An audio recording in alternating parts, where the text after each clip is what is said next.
I've always believed that love, at its core, is a kind of trust you build brick by brick, day by day, until it's a fortress. My wife, Clara, and I had spent 12 years constructing ours. We met in college, two awkward kids fumbling through a literature class, bonding over dog-eared copies of The Great Gatsby and late-night coffee runs.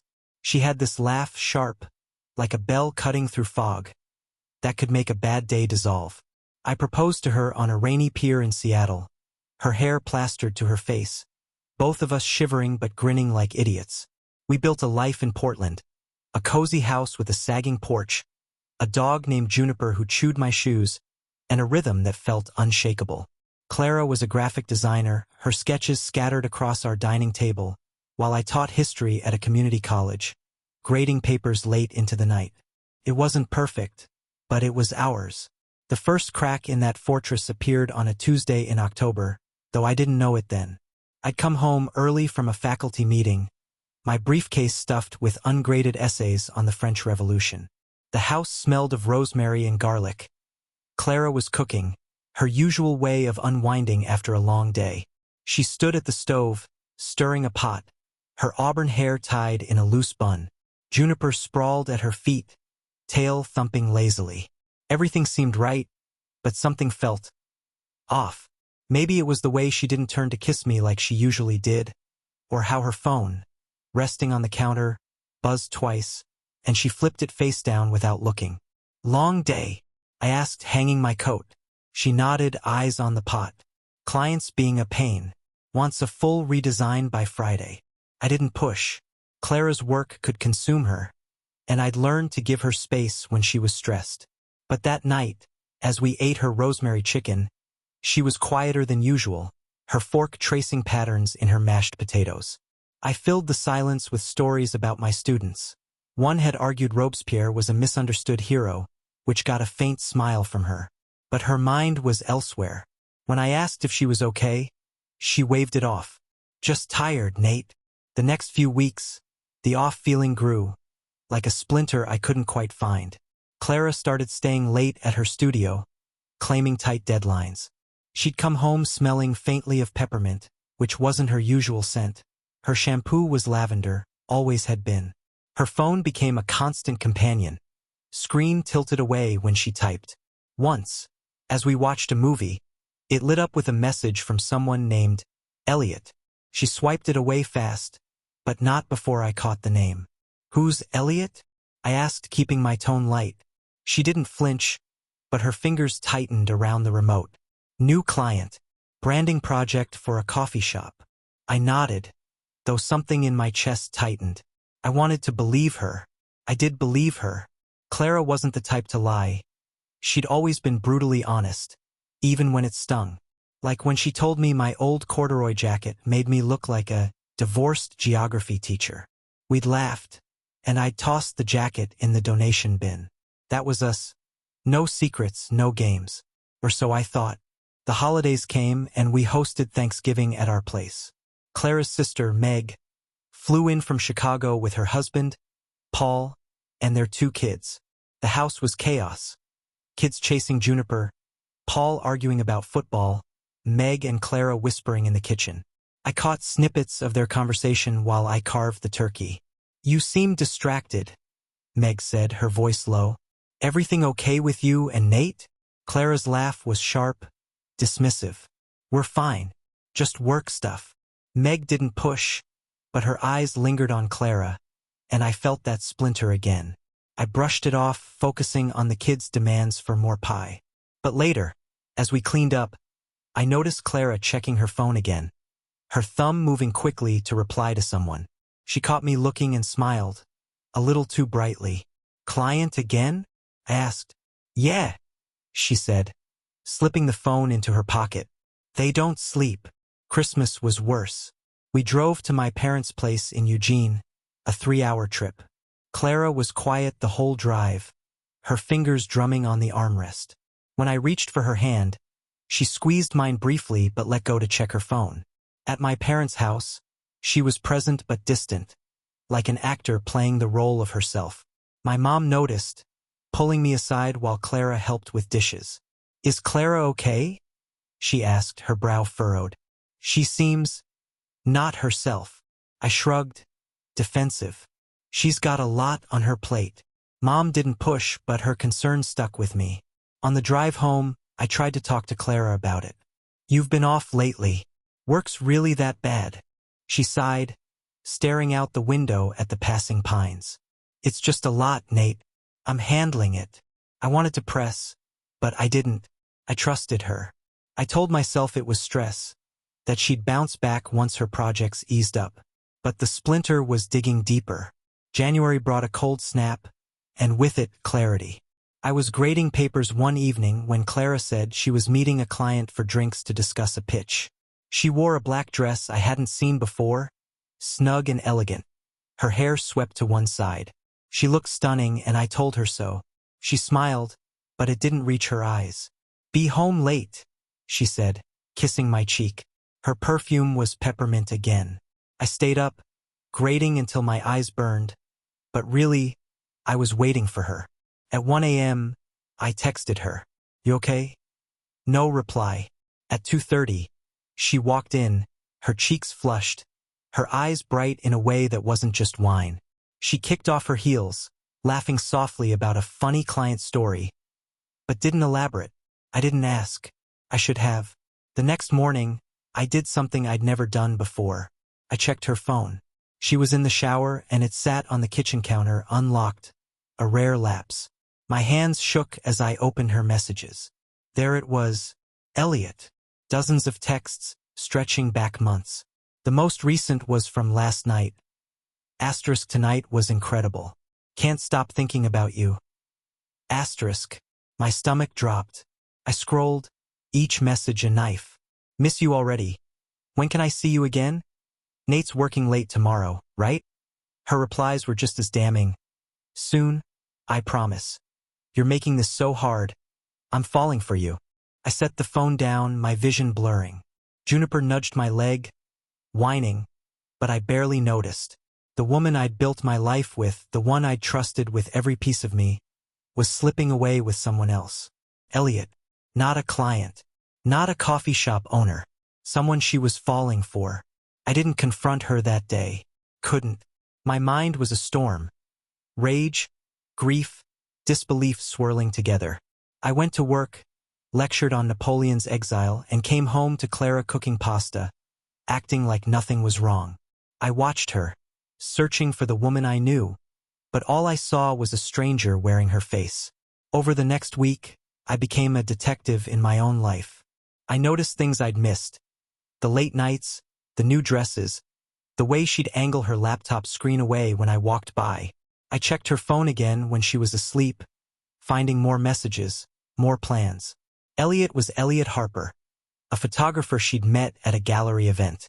His Instagram was public, full of moody landscapes and candid shots of Clara, her laughing at a cafe, her silhouette against a sunset.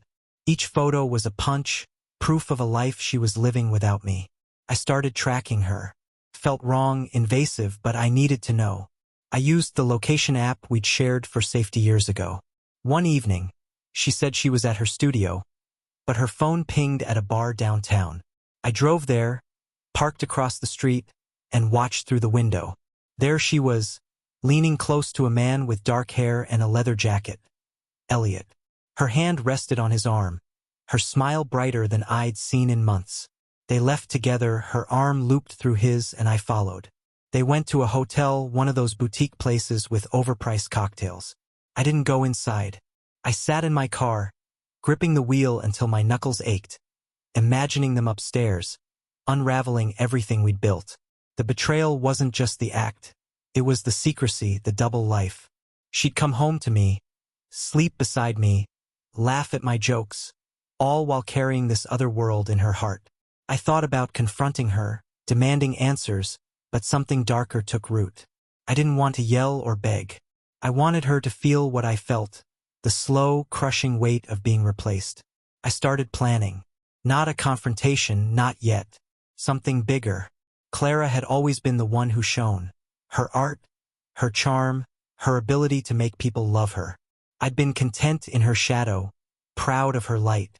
But now, I wanted to take that light and twist it, make her see what it felt like to lose something she valued. Not her life, not her safety, her reputation, her confidence, the parts of her she held dearest. I began by researching Elliot. His photography business was small but growing, with a website boasting upcoming gallery shows. He had a studio in Southeast Portland, a loft space he rented. I found his email, his client list, even his landlord's contact info. Clara's world revolved around her art, her network, her standing in the creative community. Elliot was part of that world now. If I could dismantle him, I could dismantle her. I didn't sleep much those nights.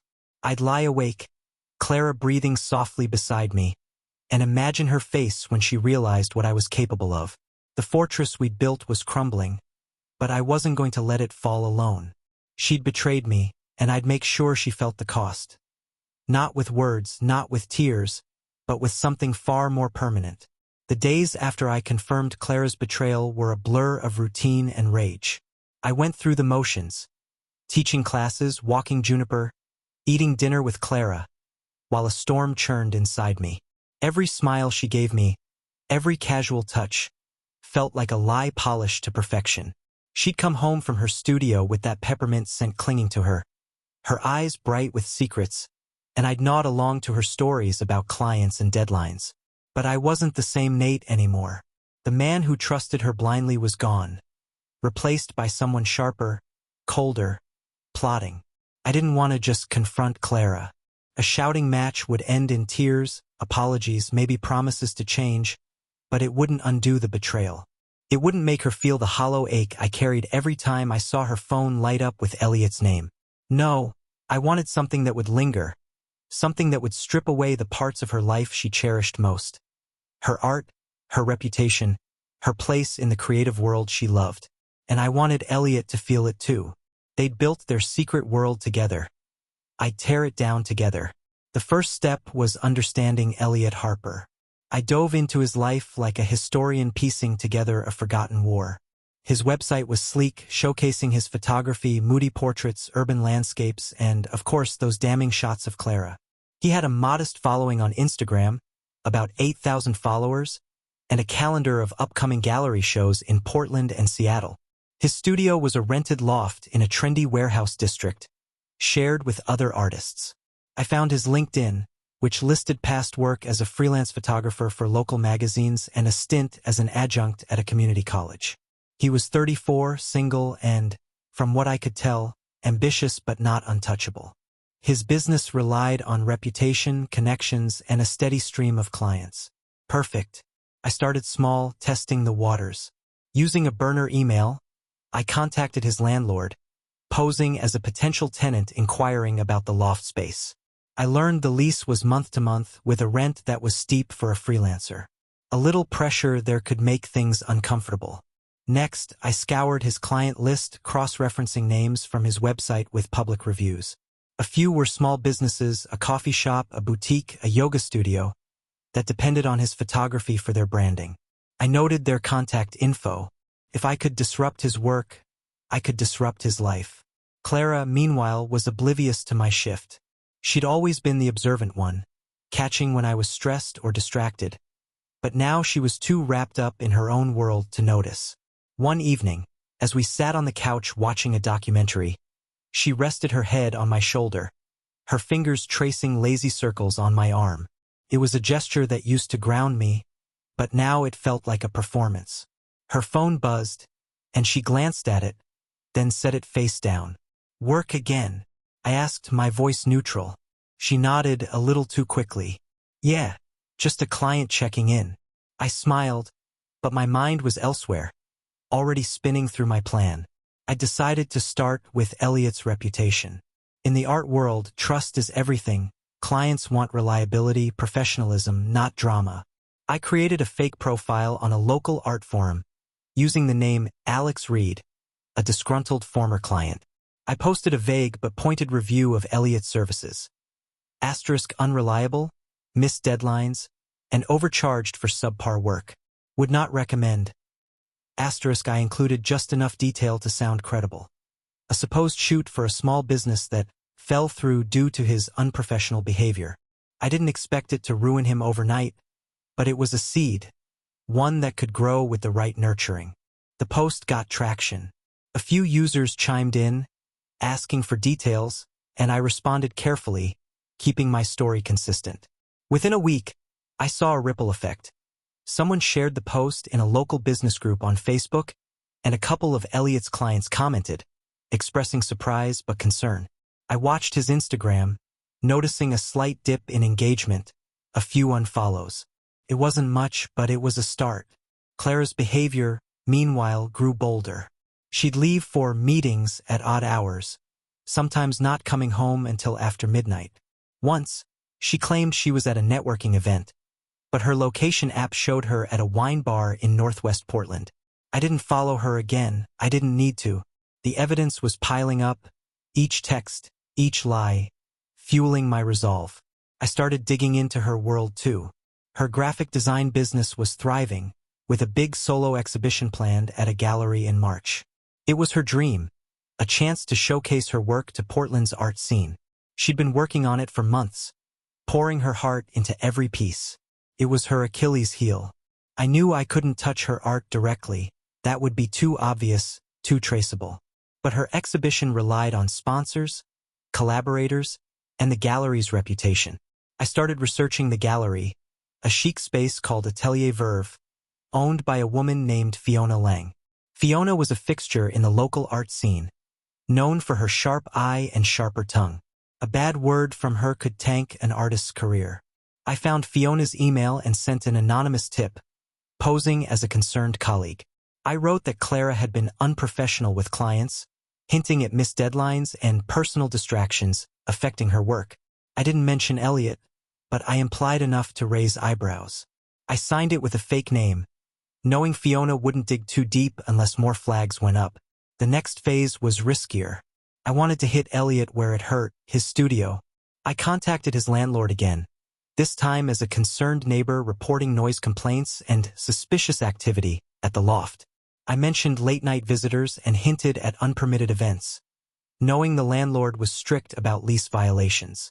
A week later, I saw a post on Elliot's Instagram stories, a vague rant about bureaucratic nonsense, threatening his workspace. I smiled, but it wasn't enough. I needed to escalate. I started attending art events where I knew Clara or Elliot might appear, blending into the crowd. At one gallery opening, I saw them together. They stood in a corner, heads close, her hand brushing his as they laughed over something. I stood across the room, sipping cheap wine, my pulse hammering. Clara looked radiant, her eyes alive in a way they hadn't been with me in months. Elliot was all charm, leaning in, whispering something that made her laugh. I wanted to storm over to shatter their little bubble, but I held back. My plan required patience. Instead, I struck up a conversation with a gallery assistant, casually mentioning Elliot's name. "Heard he's been flaky with clients," I said, planting another seed. The assistant raised an eyebrow, jotting something down mentally. I left before Clara could spot me, my mind racing with next steps. Back home, I started working on Clara's exhibition. I created another fake profile, this time on a freelance review site, and posted about her unreliable service, echoing the complaints I'd made about Elliot. I emailed a few of her sponsors, posing as a past client with a warning about her work ethic. I was careful, never using my real name, always routing emails through encrypted services I'd learned about online. The internet was a weapon, and I was learning to wield it. By February, the cracks were showing. Clara came home one evening, her face pale, her usual confidence shaken. "Fiona called," she said, tossing her bag on the couch. "Someone's been spreading rumors about me. Some nonsense about missing deadlines." I feigned concern, my heart pounding. "Who would do that?" She shook her head, pacing. "I don't know. It's ridiculous. I've worked too hard for this." I nodded, offering to make her tea, but inside, I felt a grim satisfaction. The seeds were sprouting. Elliot, too, was feeling the heat. I saw a post on his website announcing a temporary pause in new bookings, citing personal circumstances. His landlord had likely tightened the screws, and the forum post was still circulating, picking up comments from others who'd had minor gripes with him. But I wasn't done. The final piece of my plan was forming something bigger, something that would hit them both at once. Clara's exhibition was the perfect stage. I started digging into the gallery's operations, learning about their security, their guest lists, their protocols. I found a local printer who could produce high-quality flyers. No questions asked. My idea was simple but devastating. A public reveal, not of their affair directly, but of their professional failures, timed for maximum impact. I'd create a narrative, fake reviews, forged emails, doctored screenshots, that would paint them as untrustworthy, amateurish, a liability to anyone who worked with them. I'd distribute it at the exhibition, anonymously, letting the art world's gossip mill do the rest. As I worked, I kept up appearances. Clara and I still had dinner together, still walked Juniper, still shared a bed. But every touch, every word, was a reminder of her betrayal. I'd catch her texting Elliot when she thought I wasn't looking, her face softening in a way it never did for me anymore. I didn't confront her. I didn't need to. The exhibition was 6 weeks away, and by then, I'd have everything in place. One night, as Clara slept, I sat at my desk, finalizing the flyer design. It was subtle but brutal, quotes from clients slamming Clara and Elliot, paired with a QR code linking to a website I'd built, filled with more fabricated complaints. I'd hired a virtual assistant from overseas to mail the flyers to the gallery's guest list, ensuring no trace led back to me. As I saved the file, Juniper nudged my leg, whining softly. I scratched her ears, my eyes on the screen. "This is for us?"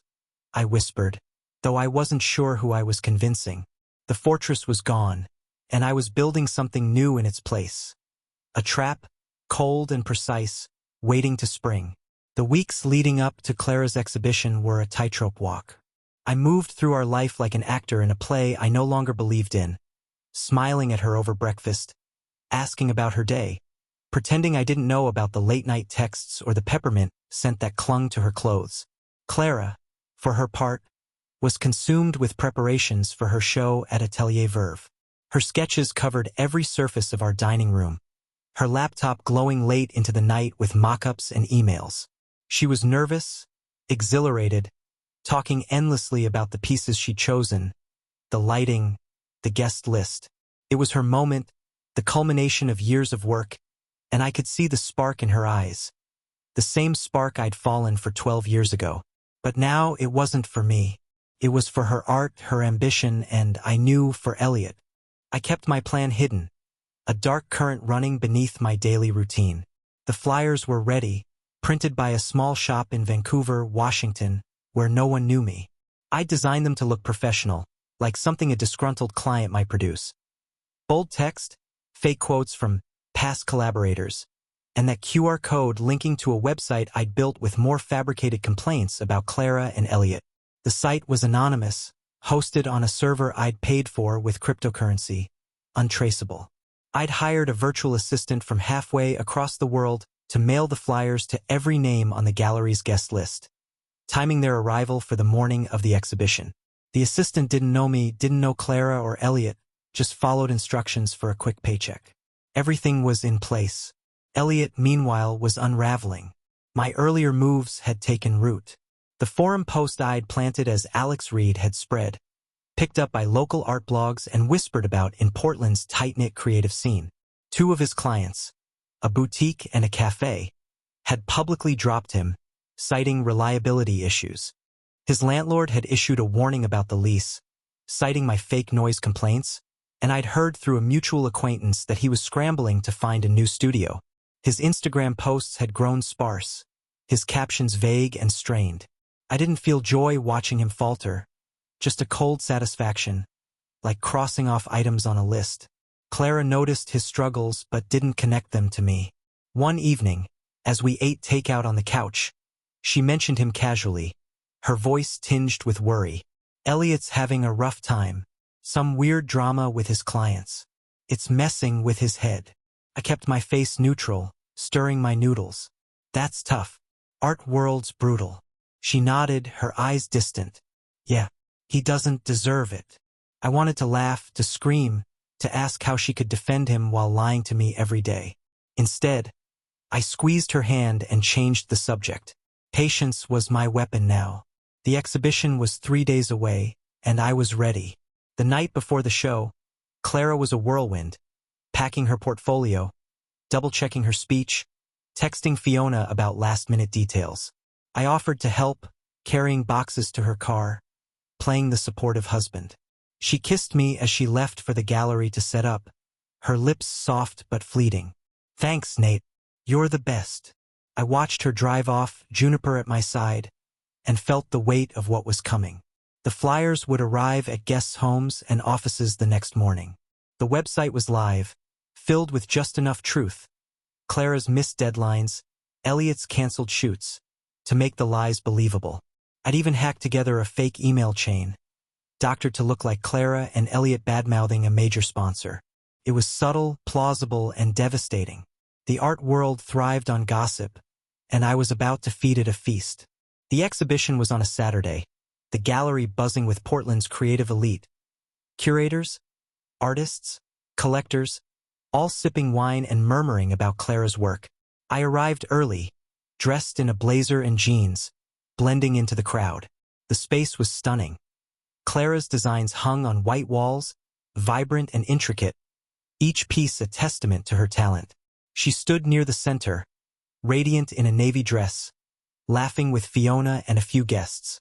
Elliot was there too, in a corner, his leather jacket swapped for a tailored shirt, but his face was tense, his eyes scanning the room like he sensed something coming. I mingled, keeping my distance, listening as whispers started to spread. A woman in a red scarf held a flyer, her brow furrowed as she showed it to a colleague. "Have you seen this? About Clara and that photographer." The colleague leaned in, reading, and I caught the word unprofessional floating between them. Across the room, a man checked his phone, likely scanning the QR code. I sipped my wine, my pulse steady. The trap was springing. Fiona approached Clara, her expression tight. I couldn't hear their conversation, but Clara's smile faltered, her hand clutching her glass. She glanced at Elliot, who was now talking to a guest, his gestures sharp, defensive. The flyers were working.